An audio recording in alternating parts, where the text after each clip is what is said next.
Do-hyun Kim is also going to present, as I mentioned, in the area of language learning. And he is from Seoul and has a background in engineering. So what's really fun about this project is we're going to actually see a live prototype of a Google Glass application. When I saw this project, I thought to myself, this is really kind of designing at the edge of what might be possible. I think he's presenting a vision. If Google Glass or similar wearables become ubiquitous, what might be possible for language learning? And it's just really exciting. So you should do the future of wearables and language learning as the title of your project, but he thought that might be a little ambitious and overstepping a bit. But you'll see how much effort he's put into this, both from kind of a design point of view, learning theory, and also just really leveraging the affordances of Google Glass. And also, I just wanted to mention that he was so thrilled with this project and the learning process that he's decided to kind of apply this learning and kind of this topic to his application process to MIT. So I know he's into the media lab. Yes, and so we wish him luck. The deadline is tomorrow, right? Yeah. He's had a lot on his plate. Enjoy. Hi, how are you? Thank you for coming. I'm so excited because it's first time to introduce my application to public for Google Glass. I'm a candidate for master's degree, Master of Arts, and my name is Do-hyun Kim. Name is Outro. My project name is Outro. It is a Google Glass application for learning second language. So I'm going to introduce how we can use wearable technology for second language acquisition. So I chose English as a main subject because it's very important, not only to me, many people around the world. But I'm going to give you some more sense that how much important learning English as a second language. First, in China, digital English content market is $1.3 billion. And United States is the largest international student population, over 800,000 students. And globally, the global education content market is a 45% annually growing. So my target audience is a group of people aged from 20 to 30s because they are more willing to use the technology for work and for school. And they mostly spend time on using their smart devices for work and school than any other age groups. And because it's for learning second language, so their fluency is very important factor I have to consider. So first one is there are advanced level of English speakers. For instance, like me, I'm still learning, but I'm graduate from ESL classes. But which means the student has already more than 1 year learning experience in English-speaking country. And also they have a good vocabulary skills, like more than 6,000 words they already have. And they have a clear understanding about simple and basic grammar rules. But you may wonder that then what's the problem? They're already good at English. But after you graduate from some ESL classes, you actually have a lot more things you have to learn. So for instance, this is my story. One day I went to work as an intern, UX designer and researcher. And in the lunchtime, one of my friends asked me, hey, can I get a ginger ale? But the problem is, everyone knows what it is, but I didn't know that what it was. So my conversation is a stop, and I was freezing. It was kind of salad because of ginger. I thought, is this kind of salad? But he was sort of making a joke. No, it wasn't. I was really serious. But it's happening every day, 5 to 10 times per day, because I'm an international student. I'm from Korea. And I asked my friends who are from China, Japan, India, Russia.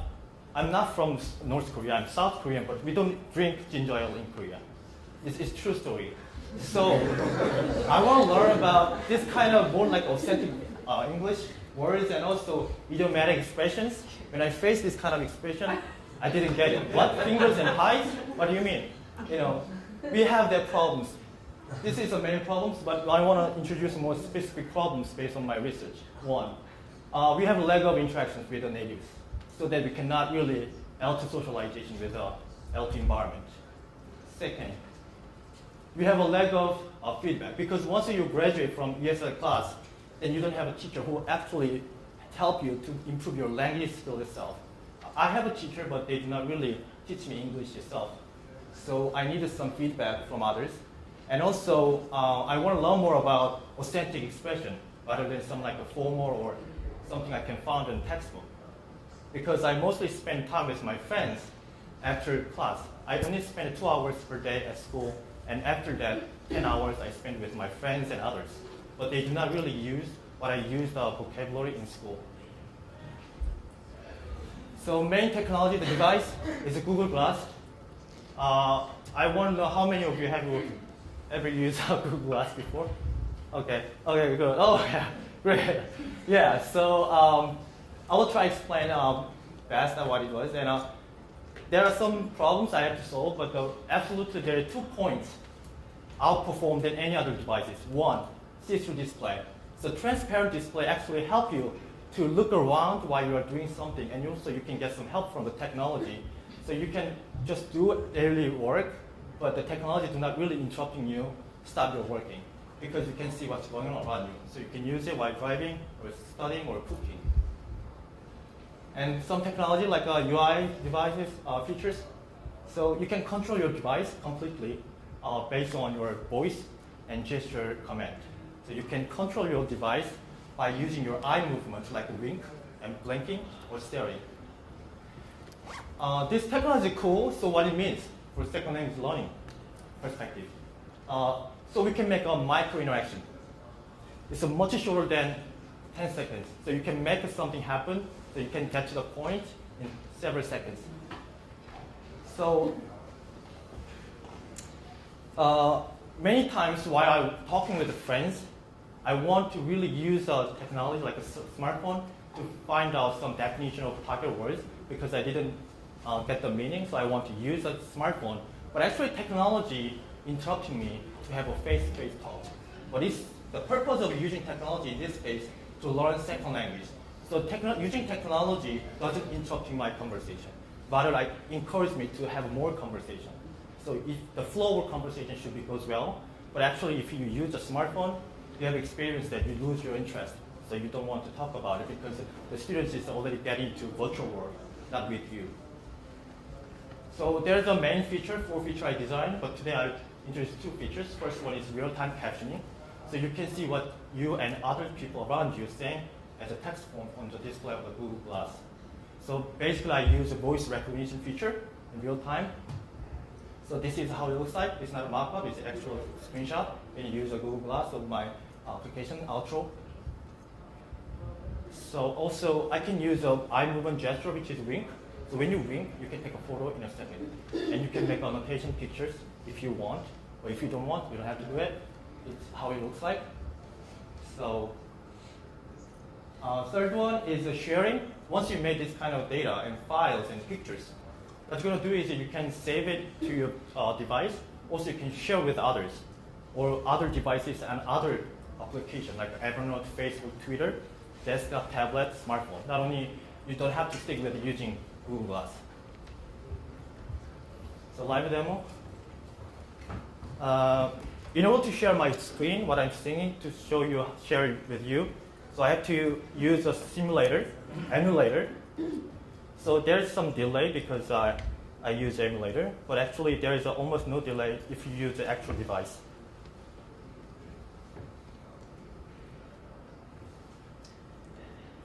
So I'm going to show you real-time captioning and make a picture, annotate a picture, and I want to show you how to share it.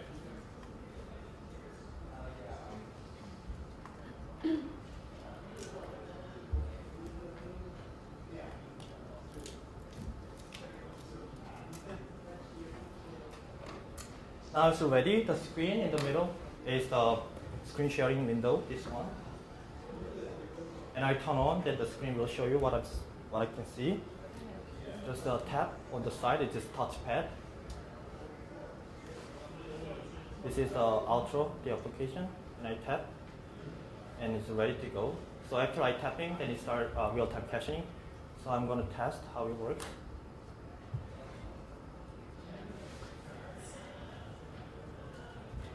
Hey, how's it going?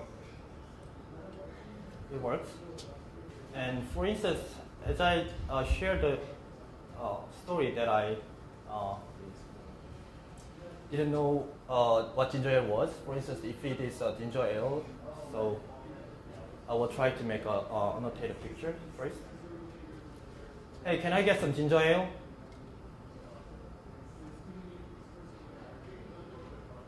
Depends on internet speed, and your computer laptop is a new one or old one. It takes a little more time, but its actual device doesn't really make this kind of delay. As I told you, it's an emulator. And I already added the words, which is, my target words is ginger ale.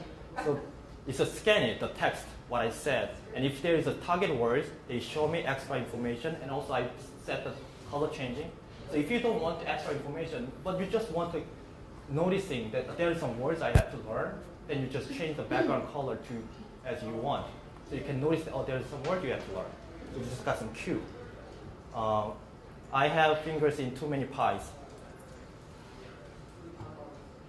And have fingers in too many pies is the target expressions.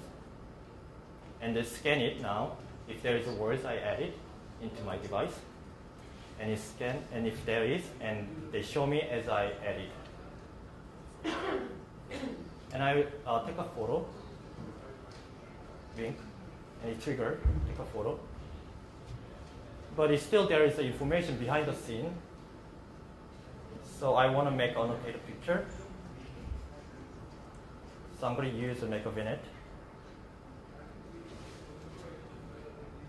So now picture and the text I made will be combined.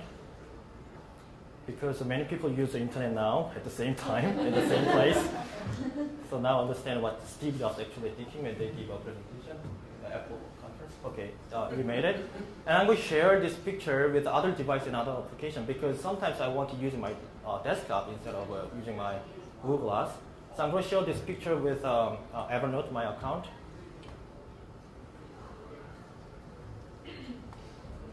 Yeah, I sent it. So it takes like 2 or 3 seconds, depends on the internet speed. Also, you can share this picture with other applications like a Facebook or whatever you want if the Google Glass actually support the application. So when so you can imagine that when I back home or when I back my desk or any place you can use other devices. Then you can sync it so you can get the picture you just made. So now you have this picture on Evernote. And because I want to make this kind of combination of using different devices and applications because different tools well made already provide a great editing tools. For instance, you already edit the pictures, but you want to edit more. So you can use some editing tool, what Evernote actually support. So you can make some arrow, like a young,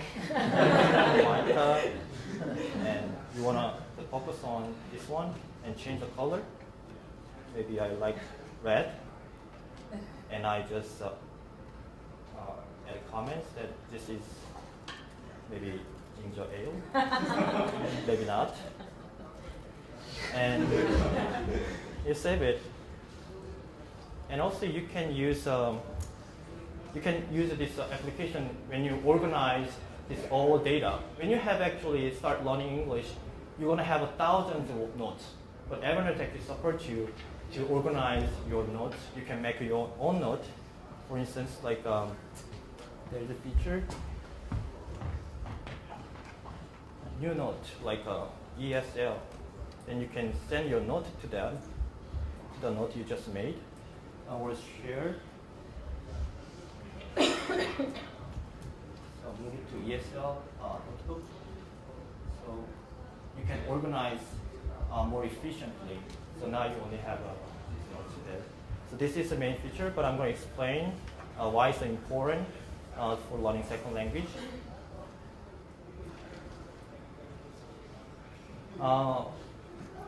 There are mainly 3 different principles and theories. First one is second language acquisition theory and multimedia learning theory and mobile assisted learning theory. The first one is how people learn, how people acquire second language. The first one, there's 5 steps actually. I simplified 3 steps. One is input, which means when you find some new information you want to learn, but you're just noticing and you know it, but it doesn't mean you understand it.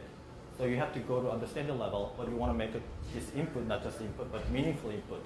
In order to make a meaningful input, it will come with other element, which is interactions, more feedback, and more rich context. So this application will give you more interactions and feedback and make more rich context. So when you have this kind of more information around it, not just the definition of target words, so you can have a better understanding it. So with a better understanding, then you can make some practice, and you finally generate some outputs, meaningful outputs. So one of the things I want to point out from the Chapel's hypothesis is that students can learn more by doing some self-correction and checking their progression. So you should have a chance to monitoring yourself by using this application. So how we're going to make this happen is that Ultra actually encourage the learners to notice and monitor and review. As I give you a demo, they can save and they can use real-time captioning so they can see what they are saying, what people around them saying, and also they can get some proper information right there when they need it. And you can save it, later you can review it. Second hypothesis, students can learn better from words and pictures than just words alone. So as you can see, you can make annotated pictures. Once you shared it, you can have not only language or non-linguistical information as well. Also, you can see when they made it and where you made it and with whom you're talking to. Those kind of information will help you to have a better understanding about the target words. And third one is mobile assisted language learning series. It says learners can use portable devices, and especially the devices connected to the internet. They can use online resources more effectively. So it will enhance learners' continuity, so that reduce the limitation of in-class settings. So Ultra actually help them to share, and anytime they want, they can just post their pictures or comments. They can ask some native friends online or offline. So it's more like try to make some on-demand in-time learning by using this application. So Google Glass is not just isolated. I want to make this device, it's one of the devices, but it seamlessly work with other devices already work well, like Evernote and your tablet or smartphone. So you can make a better learning experience you're going to have. So basically you can do anytime, anywhere learning is possible. So basically based on these theories and from my experience at what you are saying and some targeted voice, the authors try to provide 4 elements. One is improved and more noticing, and using diverse and appropriate multimedia source, visual and audio, and a higher degree of control over learning. So you can change the colors and the information. You can completely control your device, and so that you can have rich interactions and context and feedbacks. So it's more like a personalized just in-time learning. So my thought is using only Ultra exclusively is not solve all the problems with second language learning, but I think there's some problems Ultra can solve better than other devices. So I focus on that part. And the wearables are still in first level. Sometimes people say they don't like using Google Glass. There are many problems, but I think it's baby. Sometimes you can find some ugly babies, but you don't want to judge it because you want to see the baby's potentiality and possibility. The baby can be grown up and mature enough. You can see the baby can be smarter, faster, and prettier. So I think that Google Glass application, Ultra, is still baby. Don't judge it too much. So you can see how it's going on after the device is matured. So I'm an active learner. I'm active designer, active developer. That's why I learned from this program. So I don't just wait until someone else solves my problems. I want to solve my problems by myself. So don't wait until technology is perfect. Just start it right now. So the future is already here, but it's not even distributed. I don't think it's possible. I will tackle it, even if distributed, even in educational field. So educational technology is not left behind any of other fields. I want to make educational technology is leading other fields. Thank you.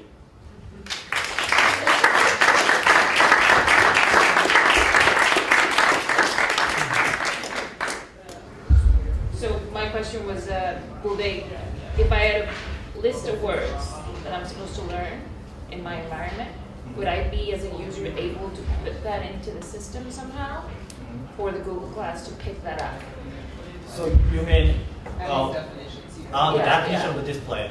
Yeah. You have to make your own database, basically. But there's 2 ways. One is that you can use a pre-made one, but I recommend my users to use their own database.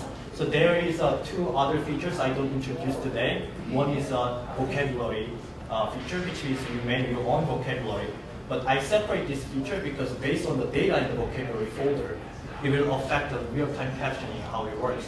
So you don't want every single word's definition on the display. Only the target words you want to learn. So you add it by yourself. It's also educational activities by making your own content. Great presentations. Congratulations to you both. I have a question to you. How many people, or is it just you, who made the entire platform or your app? This app Yeah. developed not just by my me because this is a pet project, but I closely work with other friends because I want to hear others' voices. So I actually bring my actual device and I ask them to try. And we say, they're actually my main subject. I tested them a lot, so they know more than I know. Yeah. Yes. I have neither a question nor a comment. I have a challenge. Are you guys ready? Yes. Familiar with the concept of a mashup in technology, where you take two ideas and push them together? I'd like to hear the two of you now speculate on taking second language learning of levels, tonal levels in Chinese, and putting it on Google Glass. The two of you both now. Yeah, absolutely. Tell me how it works. And then that's how our company's over. Yeah, it can applicable different languages, I guess. Outro can be good for learning Chinese as a second language. Right? Let's take one more, and then I wanted to also remind you that we're going to be, hopefully everybody can join us for our holiday reception, and these two candidates or graduates will be there to answer additional questions. Did you want to say something else? Yeah, I want to ask you a question. For those pictures that you're cataloging, is your app able to recognize those objects in the real world and say, this is an object that you can catalog, and this is the... Yeah, that is you are talking like an AR, right? Augmented reality kind of. Like when you see there is already the information there Yes, related to that, right? Right. There is some different technology which is image recognition. So we need a camera which has recognized the image, not a voice or sound or text. So I'm not sure yet the camera actually support that technology, image recognition technology. If it is, or next version of it has a better camera, then we can make it happen. But we still need some database to support the information to the users. Okay, I'd like to have you guys join me in thanking our presenters and also invite you to our reception.